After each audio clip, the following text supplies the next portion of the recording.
Здравствуйте, нашему Пинск-древу 130 лет. Принимаем поздравления. Пинск-древ выкупили у государства имущество и создали коллективное объединение. Так, 100 лет спустя после основания предприятие вернуло себе полную ответственность за свою судьбу. 2010 быў знакавым годам для аднаго з самых вядомых беларускіх прадпрыемстваў. Пінск-дрэў збіраўся святкаваць сваё 130-годдзе.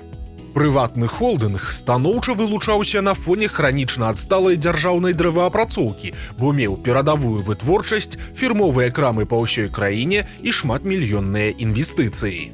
Адной з гарантый поспеху стала удалая прыватызацыя, якую правялі ў пачатку 90-х. Спачатку калектыў арендаваў прадпрыемства ў дзяржавы, а пасля і выкупіў. Так Пінск-дрэў стаў акцыянерным таварыствам, якому айчынныя і еўрапейскія банкі ахвотна давалі крэдыты.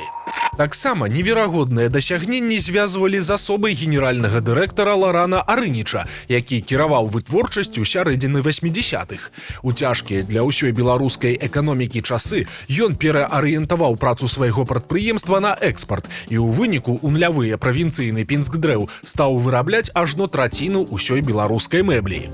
У самога ж Арыніча і яго сям'і на руках было каля 30% акцый, астатняя частка была размеркаваная паміж работнікамі.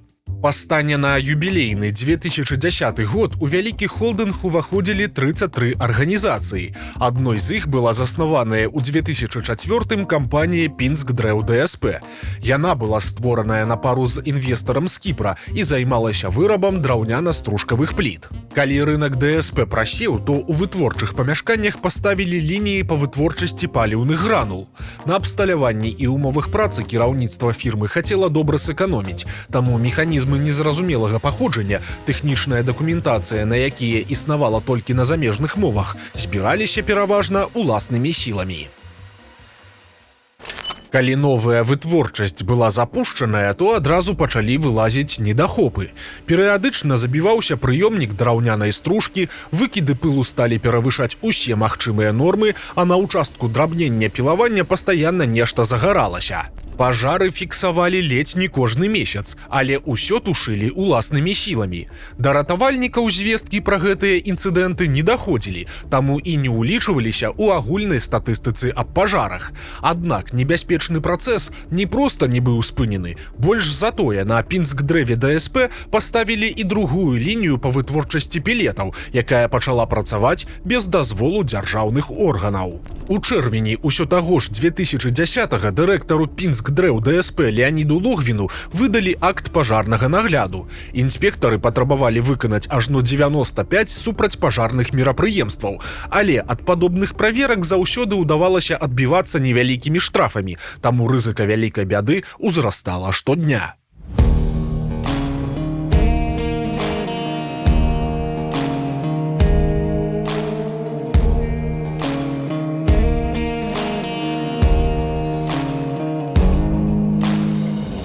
Вытворчы траўматызм і няшчасныя выпадкі з'яўляюцца неад'емнай часткай працы вялікіх прадпрыемстваў, і Пінск-дрэў не выбіваўся з агульнага шэрагу.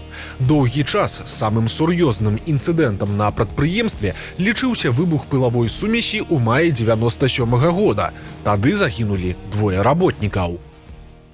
Але тое здарэнне не прывяло ні да вялікага рэзанансу, ні да нейкіх сур'ёзных наступстваў. Увогуле, найбуйнейшай тэхнагеннай аварыяй у гісторыі Беларусі лічыцца выбух футлярнага цэха мінскага радыёзавода ў далёкім 1972. Тады загінулі больш за 100 чалавек і каля 300 атрымалі траўмы, а завалы разбіралі 3 дні. Тую трагедыю улады па традыцыі замаўчалі, што стала падставай для нараджэння розных канспіралагічных версій. Афіцыйна лічыцца, што да бяды прывялі пралікі ў праектаванні будынка, вентыляцыя ў якім не спраўлялася з драўняным пылам і выбухова-небяспечным лакам. Вінаватымі ў жудаснай катастрофе прызналі кіраўніцтва радыёзавода і некаторых работнікаў праектнага інстытута. 3 чалавекі атрымалі ад 1 і да 3 гадоў турмы. Астатнім жа гібель сотні чалавек адгукнулася толькі вымовай і выключэннем з камуністычнай партыі.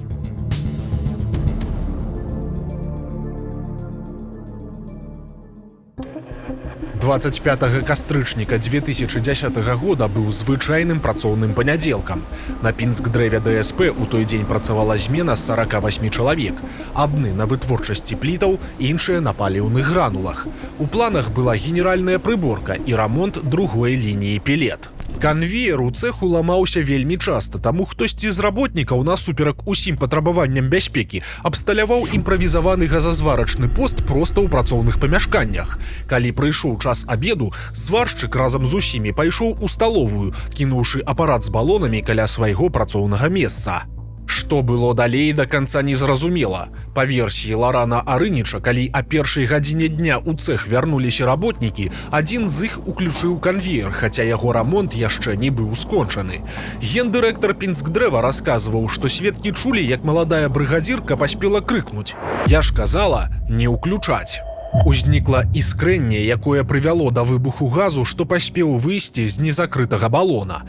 Ён прывёў да стварэння воблака з драўнянага пылу і яго далейшай дэтанацыі. Пазней эксперты ацанілі магутнасць выбуху ў 200 кілаграмаў у тротылавым эквіваленце. Гэта можна параўнаць з узрываннем легкавіка, набітага выбухоўкай. У выніку вытворчы корпус быў цалкам разбураны. 2 человека погибли и 18 серьезно пострадали в Беларуси в результате взрыва на деревообрабатывающем заводе. ЧП произошло в городе Пинске Брестской области в самый разгар рабочего дня. Афіцыйная версія была больш лаканічнай. Праз памылкі ў монтажы абсталявання па вытворчасці пелет у сістэме вентыляцыі утварылася небяспечная канцэнтрацыя драўнянага пылу, якая выбухнула ад іскры механічнага паходжання і прывяла да пажару з наступнымі дэтанацыямі. Выбуховай хваляй людзей выкідала з памяшканняў, а адзенне на іх імгненна згарала. Пакуль хуткія ехалі да Пінскдрэву, работнікі пераносілі пацярпелых у заводскі медпункт. Многіх, як ні дзіўна, выратавала звычка выходзіць на перакур. У той момант частка змены якраз не была на месцы.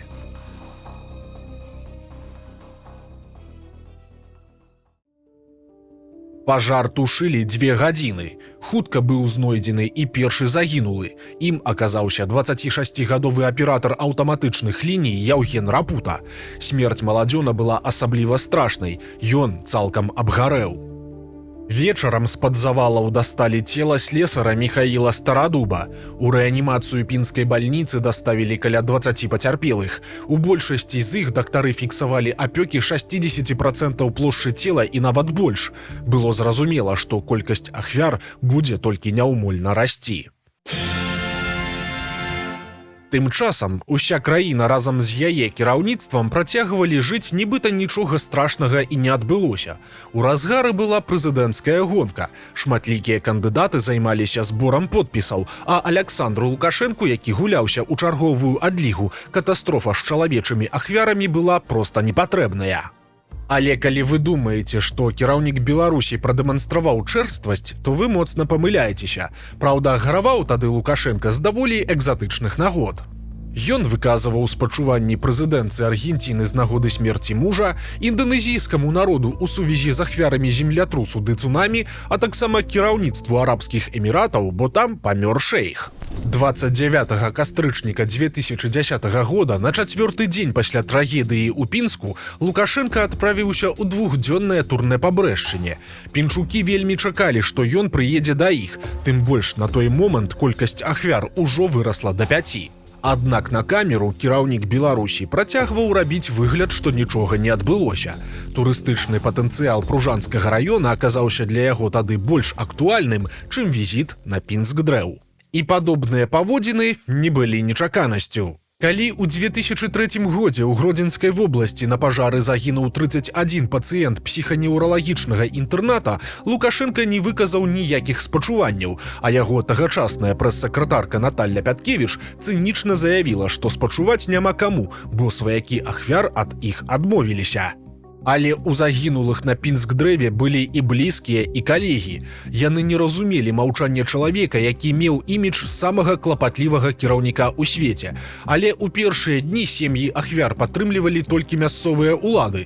Яны адразу ж сплацілі хоць і невялікую, але кампенсацыю, а Пінскдрэў паабяцаў пагасіць банкаўскія крэдыты пацярпелых работнікаў. Акрамя таго, на прадпрыемстве адмянілі ўсе юбілейныя мерапрыемствы і абвясцілі 2-месячную жалобу. Праз тыдзень колькасць памерлых дасягнула 14 чалавек, і ігнараваць тое, што адбылося ў Пінску, стала ўжо проста непрыстойна. 3 лістапада, на 10-й дзень пасля трагедыі, Лукашенко выказаў спачуванні сем'ям загінулых работнікаў.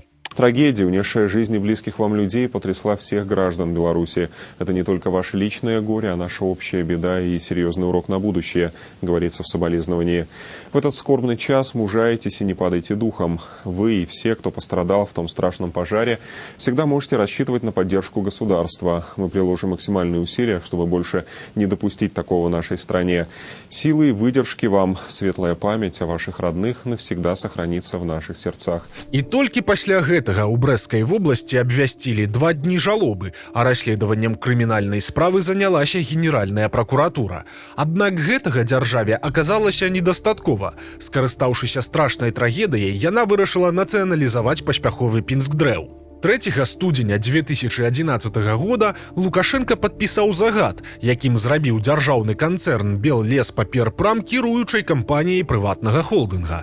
Дакумент быў прыняты, цытата, «для абароны інтарэсаў працоўнага калектыву і стварэння бяспечных умоў працы ў сувязі з надзвычайнай сітуацыяй». Паралельна з нацыяналізацыяй былі прад'яўленыя абвінавачанні 4 службовым асобам. Гэта кіраўнікі кампаніі Пінскдрэў ДСП Леонід ды Ігар Логвіны, а таксама галоўны інжынер усяго холдынга Уладзімір Шастакоў разам з генеральным дырэктарам Ларанам Арынічам, якога на той момант ужо фактычна адхілілі ад кіраўніцтва холдынга. Арыніч, якому было 74 гады, спрабаваў разабрацца ў сітуацыі, якую лічыў несправядлівай. Ён прыехаў у Мінск і хацеў сустрэцца з нейкімі уплывовымі знаёмымі. Але праз дачку Ларану Арынічу перадалі, што чакаецца арышт, таму сваякі запатрабавалі, каб ён з'язджаў, бо не перажыве няволі праз слабое сэрца.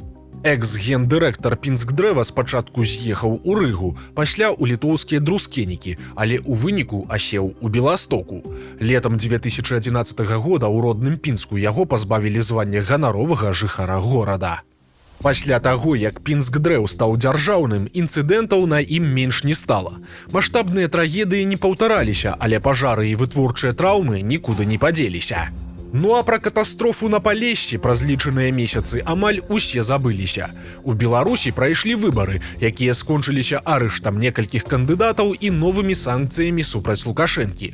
Пасля здарыліся магутны эканамічны крызіс, маўклівыя акцыі пратэсту і яшчэ адна страшная трагедыя – тэракт у мінскім метро. У сакавіку 2012-го па справе аб выбуху на Пінскдрэве быў вынесены прысуд. Вінаватымі прызначылі 3 начальнікаў, галоўных інжынераў холдынга і прадпрыемства, а таксама дырэктара канкрэтна Пінскдрэў ДСП Леоніда Логвіна.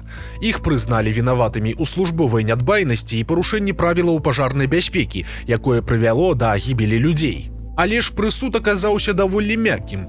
Дырэктару далі 4 гады хатняй хіміі, а інжынерам 3 і 4 гады калоніі пасялення. Суд над Ларанам Арынічам так і не адбыўся, бо ён не вярнуўся ў Беларусь. Сілавікі спрабавалі пачаць працэдуру экстрадыцыі былога гендырэктара Пінскдрэва.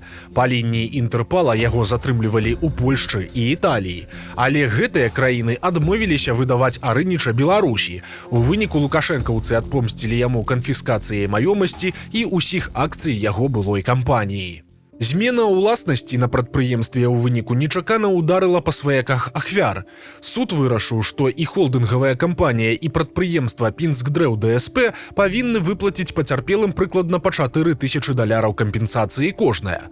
Холдынг абавязальніцтвы выканаў, а вось арганізацыя, на якой здарылася трагедыя, нічога так і не дала. Гадамі сваякі загінулых атрымлівалі лісты пра тое, што Пінскдрэў ДСП не здольны выканаць сваіх абавязкаў. Вытворчае памяшканне было арандаваным, абсталяванне знішчыў пажар, а іншая маёмасць проста адсутнічае. Паралельна у экс-кіраўніка Пінскдрэва Ларана Арыніча працягвалася свая барацьба. Нягледзячы на ўзрост, ён так і не кінуў спроб даказаць сваю невінаватасць. Лукашэнкаўскія сілавікі прапаноўвалі яму вярнуцца ў Беларусь пры ўмове напісання прашэння аб памілаванні, але Арыніч лічыў сябе невінаватым, таму проста адмовіўся. Ужо ў 2020-х ён прасіў былых падначаленых сабраць подпісы работнікаў Пінскдрэва ў сваю падтрымку, але ж ніхто не пагадзіўся. Апошняй надзеяй Ларана Арыніча было дачакацца, пакуль пройдуць 15 гадоў, каб мінулі ўсе тэрміны даўніны па крымінальнай справе. Гэта павінна было здарыцца ў кастрычніку 2025-га, але ж у студзені мінулага года апальнага гендырэктара не стала. Апошнім жаданнем 88-гадовага мужчыны было вярнуцца на радзіму апраўданым.